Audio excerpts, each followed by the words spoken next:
بسم اللہ الرحمن الرحیم الحمدللہ رب العالمین والصلاة والسلام علی سید الانبیاء والمرسلین وعلی آلہ واصحابہ اجمعین اما بعد فقد قال اللہ تبارک و تعالی فی القرآن المجید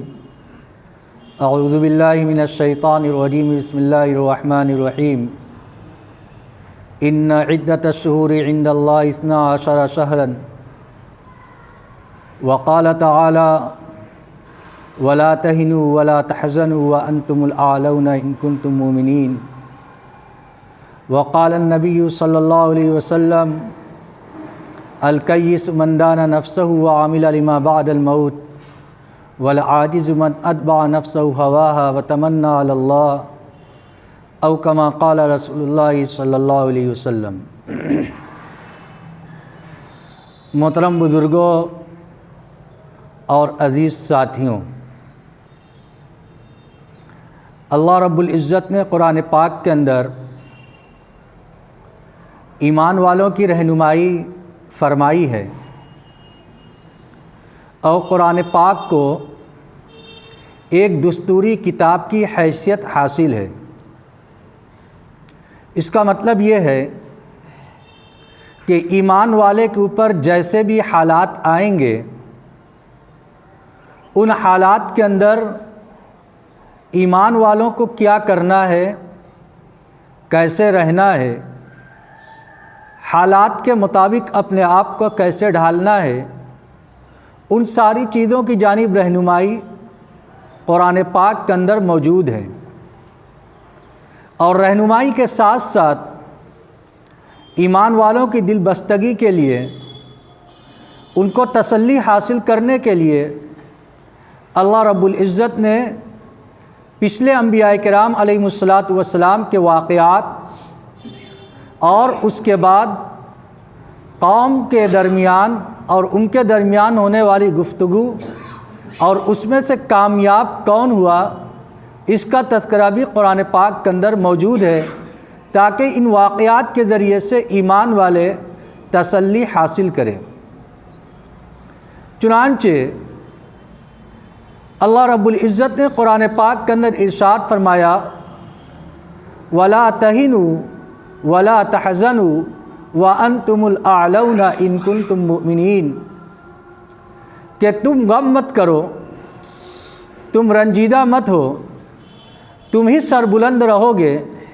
شرط یہ ہے کہ تم اگر مومن ہو۔ حالات کیسے تھے؟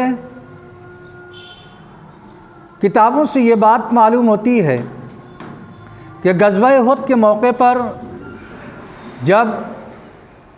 مسلمانوں کو فتح نصیب ہو گئی اور بڑے بڑے کفار بھی پشت پھیر کر بھاگ گئے اور مال غنیمت سمیٹنے کے لیے مسلمان لپکے ہیں، اللہ کے نبی صلی اللہ علیہ وسلم نے جس حکمت عملی کا غزوہ احد کے اندر جس حکمت عملی کو اختیار فرمایا تھا، اس حکمت عملی کی بنیاد پر بہت جلد مسلمانوں کو فتح نصیب ہو گئی۔ چنانچہ آپ نے ایک پہاڑی کے اوپر کچھ صحابہ کرام رضوان اللہ علیہم اجمعین کو مقرر فرمایا تھا اور یہ حکم دیا تھا کہ تم یہاں سے کسی حال کے اندر مت ہٹنا۔ جب مسلمانوں کو فتح ہو گئی تو ان صحابہ کرام کے درمیان اختلاف ہو گیا کہ حضور اکرم صلی اللہ علیہ وسلم کا منشا یہ تھا کہ جب تک جنگ جاری رہے یہاں سے مت ہٹنا، اب جنگ ختم ہو گئی لہذا اب ہمیں یہاں سے ہٹ جانا چاہیے۔ ان کے امیر نے اس سے منع کیا، 10 صحابہ کرام کو چھوڑ کر باقی 40 صحابہ کرام یا کم و بیش وہاں سے ہٹ گئے۔ ابو سفیان، حضرت خالد بن ولید رضی اللہ تعالیٰ جو اس وقت تک مسلمان نہیں ہوئے تھے، انہوں نے اس کو بھانپ لیا اور بہت لمبا فاصلہ طے کر کے مسلمانوں کے اوپر اس جگہ سے جہاں پر اللہ کے نبی صلی اللہ علیہ وسلم نے ایک جماعت کھڑی فرمائی تھی حملہ کر دیا۔ ادھر سے خالد بن ولید رضی اللہ تعالیٰ عنہ نے حملہ کیا اور ادھر سے کفار پھر پیچھے کی طرف مڑ آئے، بیچ میں مسلمان اور دونوں طرف سے کفار کے نرگے میں مسلمان پھنس گئے۔ اس افراتفری کے عالم کے اندر کسی نے یہ خبر اڑا دی کہ نعوذ باللہ حضرت محمد صلی اللہ علیہ وسلم بھی شہید کر دیے گئے۔ اسی جنگ کے اندر 70 صحابہ کرام رضوان اللہ علیہ مجمعین شہید ہوئے۔ حضور اکرم صلی اللہ علیہ وسلم کے چچا حضرت حمزہ رضی اللہ تعالیٰ عنہ بھی شہید ہوئے اور بہت زبردست مسلمانوں کو جانی نقصان اٹھانا پڑا۔ پھر بعد میں اللہ کے نبی صلی اللہ علیہ وسلم اور صحابہ کرام ایک جگہ جمع ہوئے، پھر مقابلہ ہوا، پھر کفار میدان چھوڑ کر چلے گئے، لیکن بظاہر جو جنگ مسلمانوں کے ہاتھ میں تھی اور فتح جس کے اندر مل چکی تھی، معمولی چوک کی بنیاد پر وہ فتح نقصان کے اندر تبدیل ہو گئی اور 70 بڑے بڑے صحابہ کرام اس جنگ کے اندر شہید ہو گئے۔ اور اس موقع پر صحابہ کرام رضوان اللہ علیہ مجمعین بہت غمگین تھے۔ خود اللہ کے نبی صلی اللہ علیہ وسلم کو انتہائی رنج اور غم تھا، اور حالات یہ آئے تھے کہ اللہ کے نبی صلی اللہ علیہ وسلم ایک گڑھے کے اندر گر گئے تھے، آپ کے اوپر حملہ کیا گیا جس کی بنیاد پر آپ کے دندان مبارک شہید ہو گئے تھے۔ ایسے حالات کے اندر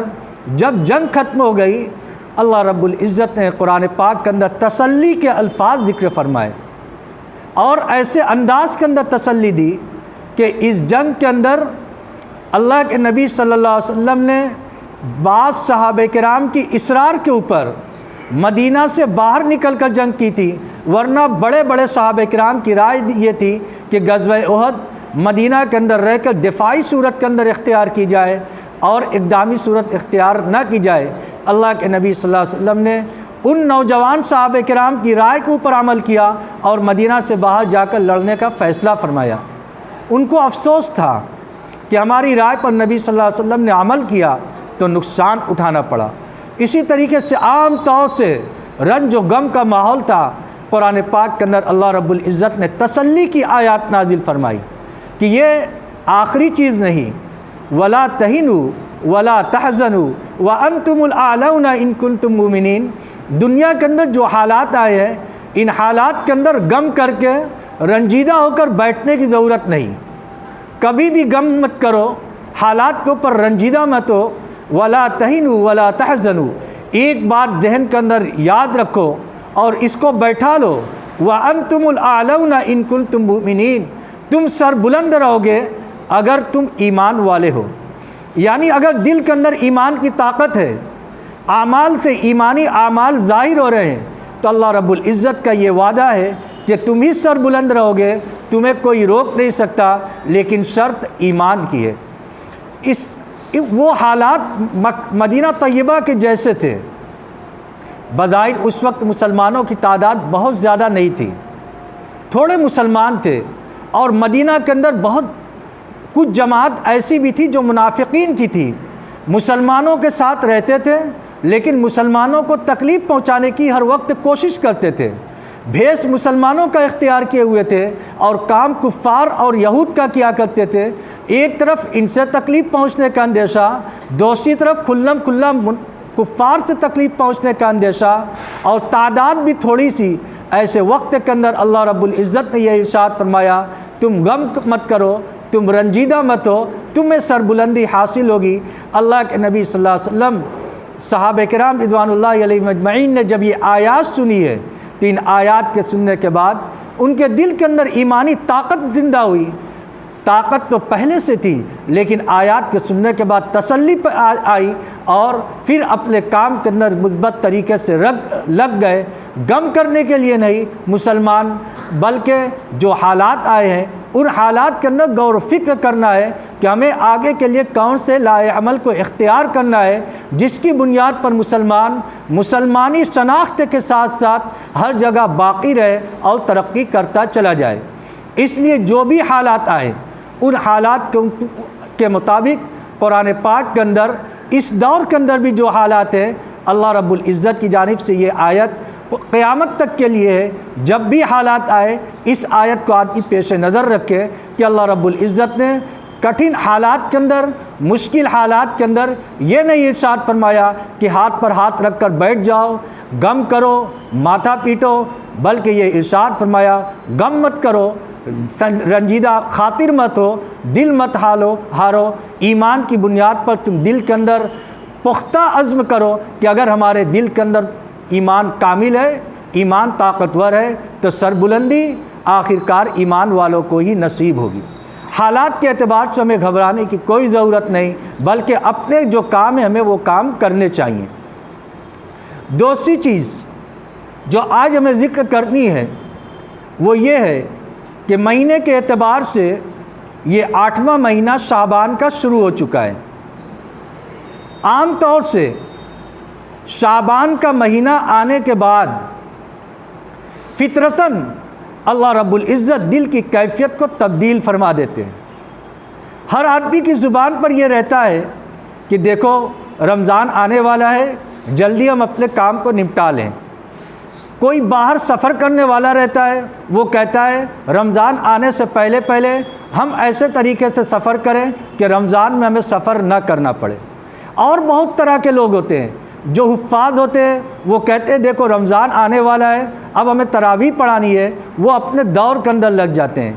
ہر اعتبار سے دیکھیں گے تو ذہنی طور سے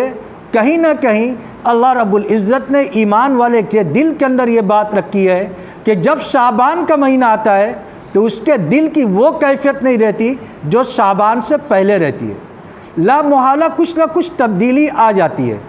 اور ایمان والے کے دل کے اندر تبدیلی آنی بھی چاہیے،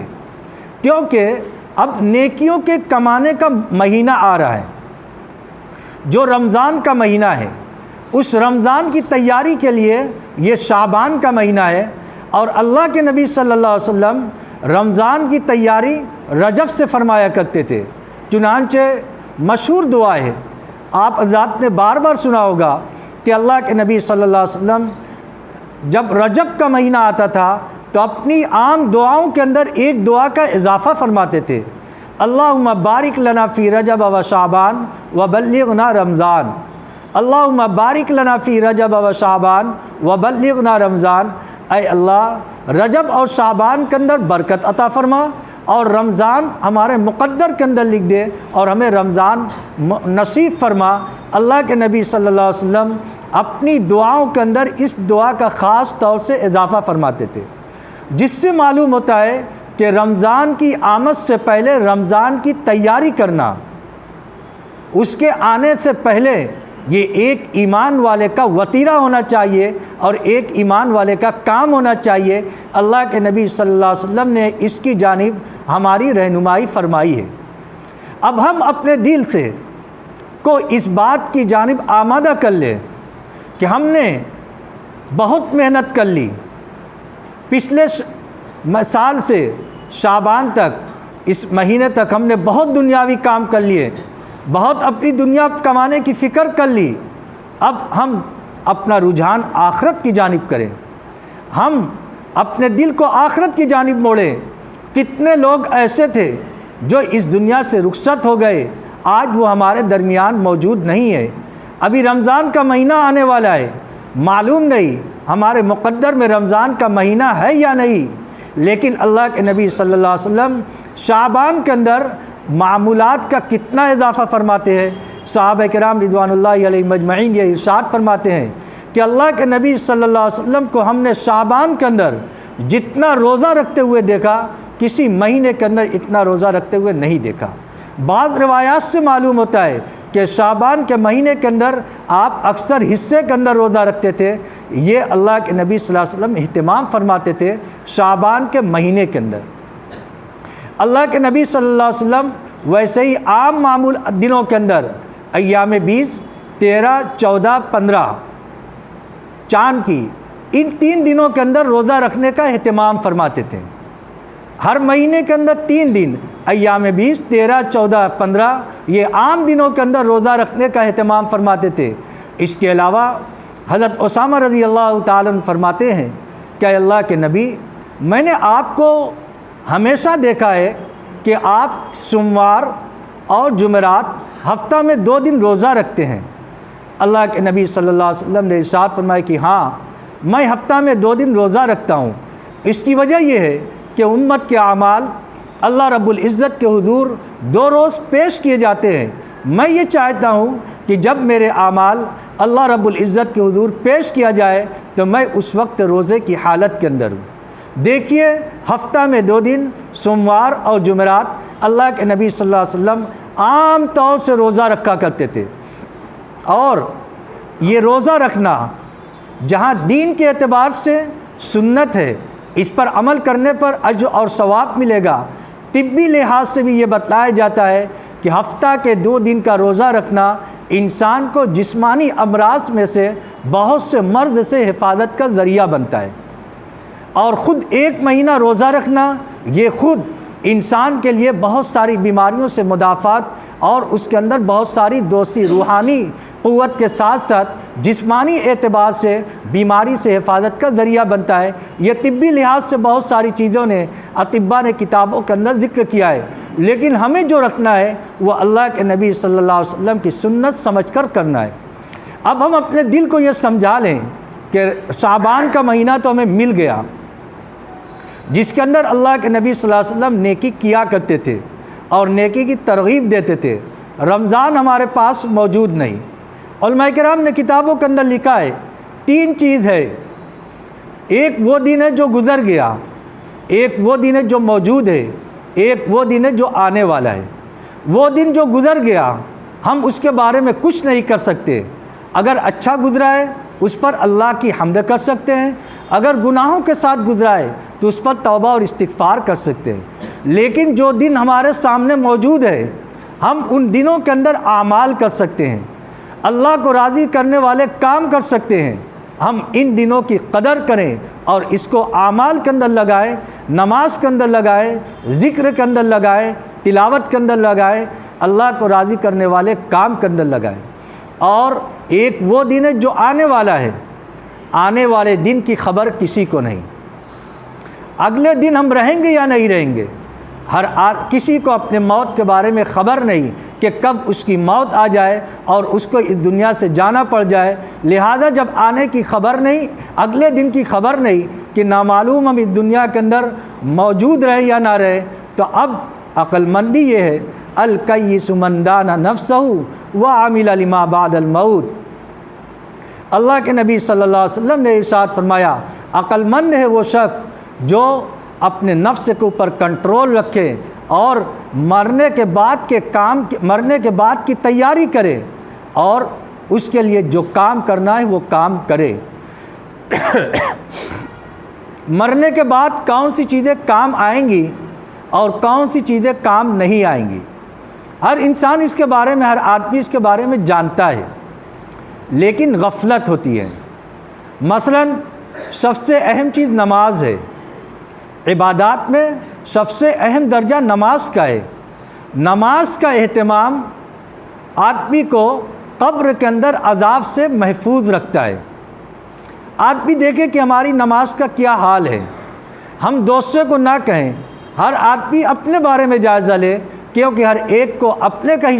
حساب کتاب دینا ہے، کسی کو دوسرے کا نہیں دینا ہے۔ لیکن ہر آدمی کو اپنی فکر کے ساتھ ساتھ اپنے گھر والے کی، اپنی اہل و عیال کی اور اپنی بستی کے اور دوسرے لوگوں کی فکر کرنی چاہیے کہ ہماری بستی کے اندر کوئی ایک بے نمازی بھی نہ رہ جائے، کیونکہ ایک بے نمازی کی نحوست 40 مکان تک رہتی ہے۔ جب اس کی نحوست کا اثر ہوگا تو وہ سارے لوگ اس سے متاثر ہوں گے۔ جب اللہ کی جانب سے کوئی عذاب آتا ہے تو قرآن پاک کے اندر آتا ہے کہ وہ عذاب صرف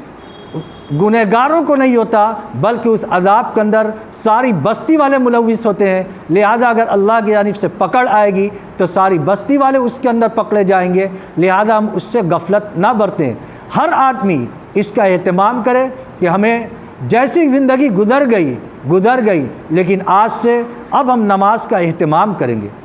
دوسری چیز جو اس زمانے کے اندر خاص طور سے ان اوقات کے اندر جو ضروری ہے وہ قرآن پاک کو دیکھ کر پڑھنے کا اہتمام۔ اس دور کے اندر جہاں پر دنیا ترقی کرتی گئی، سب سے زیادہ جس چیز کا نقصان ہوا ہے وہ قرآن پاک کو دیکھ کر پڑھنے کا نقصان ہوا ہے، کہ عام طور سے قرآن پاک کو دیکھ کر پڑھنے کا رواج ختم ہو گیا۔ فضائل اعمال کے اندر فضائل قرآن میں حضرت شیخ رحمۃ اللہ علیہ نے لکھا ہے کہ قرآن پاک کا دیکھ کر پڑھنے کی وجہ سے اللہ رب العزت جہاں بہت ساری چیزیں عطا فرماتا ہے، ان میں سے ایک یہ بھی ہے کہ نگاہ کو تقویت عطا فرماتا ہے، نگاہ کے اندر طاقت پیدا ہوتی ہے قرآن پاک کو دیکھ کر پڑھنے سے، اور قرآن پاک کی تلاوت سے اللہ رب العزت کا بندے کو جتنا قرب نصیب ہوتا ہے، کسی چیز سے اللہ کا قرب اتنا نصیب نہیں ہوتا۔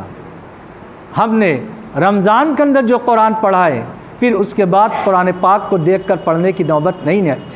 کہیں ہم